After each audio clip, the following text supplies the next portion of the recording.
You ask Tiger to calculate. This deals with linear inequalities with one unknown.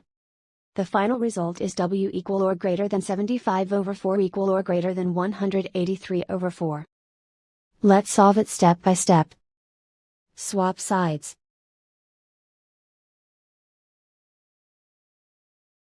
Isolate the W.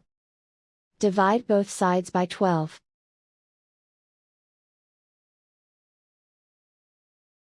Simplify the fraction.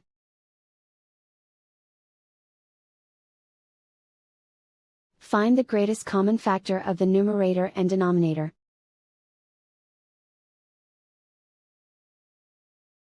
Factor out and cancel the greatest common factor.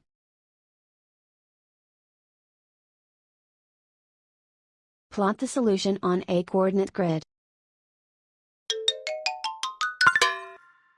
And so the final result is W equal or greater than 75/4 equal or greater than 183/4.